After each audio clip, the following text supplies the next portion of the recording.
When I was age 3, which is my first memory, and people find that hard to believe because I was so young, I was struck by lightning in Madison, Wisconsin. But I remember every detail of the event, where I was standing, the details of the bedroom. People go, wow, you really do remember that.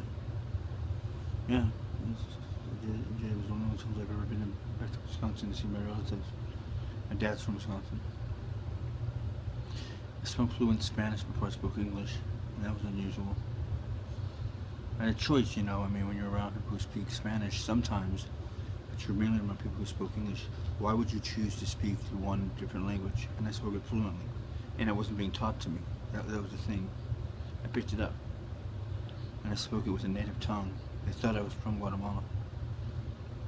Just to make audio tapes of me and send them back to their family and say, listen, this kid Don Michael, he could speak Spanish better than most of the Guatemalans.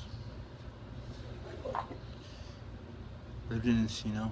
Um, my dad was a championship drag racer who quit to pursue an engineering career, which paid my way to private school. My mom was a high-ranking executive for Computer Sciences Corporation.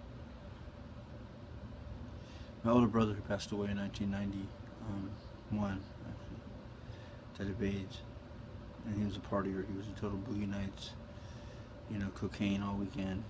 You think it's easy for these guys, and it's not. Because he was the sweetest guy in the world, man. And he had a big party, and apparently somebody was messing around and lit something on fire. We were back in Wisconsin, and he burned the entire house down. Right, in fact, the house we stayed in after that, I was sold. It was the house the insurance company got us a street called Alana. We called it the Alana House. And everybody in my family, most of them skeptics, swear the house was haunted. And there were some incidents that are unexplainable. We moved back into the Encino house, but you never moved back into a house where there was a fire, so we then moved to Tarzana. And that was some of the best days of my life. I met some of my best friends.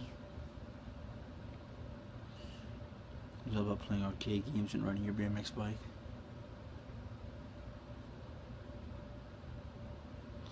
I've had 4 documented in the hospital near-death experiences.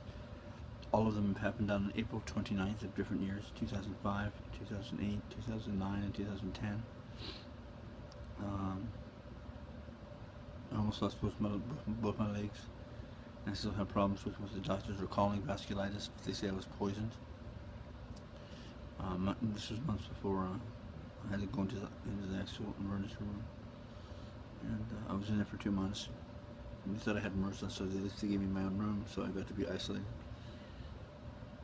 In 2008, my pancreas and my liver finally gave up, which was funny because I told my other buddies who partied with all that Vicodin and all the liquor. I mean, I was taking 100 Vicodin a day, which I'm now told is impossible, um, because the acetaminophen would have killed me within days. I swear to you, for 3 years, maybe sometimes 70 or 80, I was taking 100 Vicodin a day and drinking a quart of Jack Daniels or dark Bacardi and doing an 8 ball of cocaine on the weekend. And I was never high. I was just normal. They always say you couldn't tell when Don was on drugs, but you could tell when he wasn't. I had a great job. I had a fiance. We got a condominium. I had a truck. I had a dog. We were about to have a kid.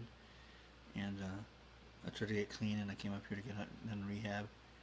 And I white knuckled my rehab, which meant that basically I was holding on so tightly. I was kind of destroying the things around me, and I planned on. We had planned on me moving back to LA, even though I didn't at first. Back to my condo, my car, and that didn't happen. So I got stuck up here in Monterey.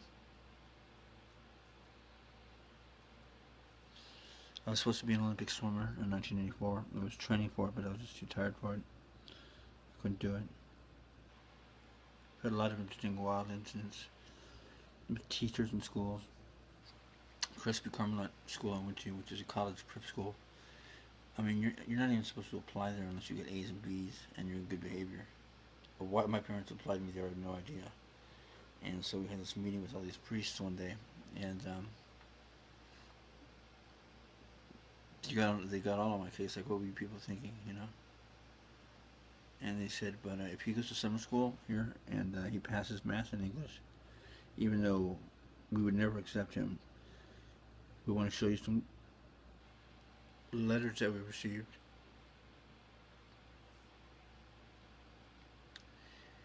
And it was really crazy because they were from my counselor told me there were 4,000, 5,000 students there. It was a public school at the time. And it was Mrs. Cornell, and she wrote a letter saying that she knew the school was about, knew that I would never be accepted. But knowing what the school was about, she thought that they should make an exception. And all my other teachers wrote the same thing. I thought they hated me. I was the only guy. I got written into go to see the dean more often, more days than there were in the school year.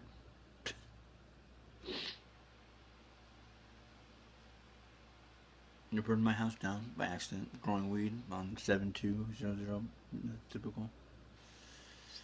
I've been in a gang. Most of the females I know have always had damaged past, all ex-rape victims, all tortured souls. Their dads left them. Always got problems. Always the bridesmaid, never the bride. I'm always Superman, but never the Superman. When I lost Wendy, that was the kicker, because I pretty much really kind of committed not to a suicidal attitude of I'm going to kill myself because I think life sucks and I hate it. It wasn't like that for me. It's never been like that for me. You know, they say,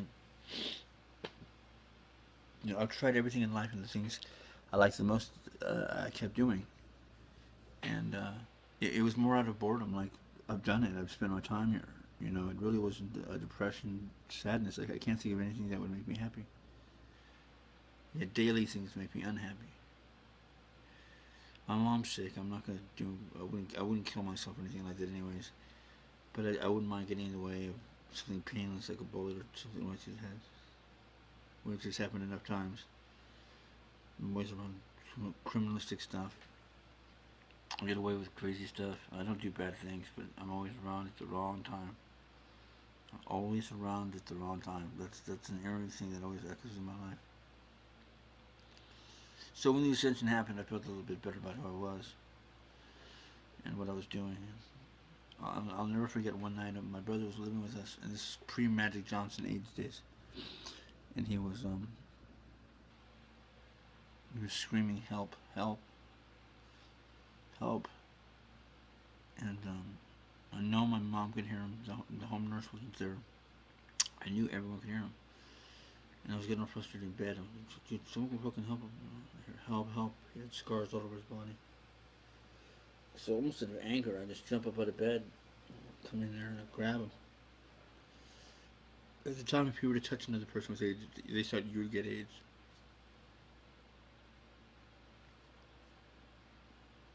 And it didn't take any decision making. I just picked him up and put him back in the bed. Put a blanket back on him and walked out like I was going to go back to sleep. And he stopped me at the doorway. And he looked at me and he said, "Don,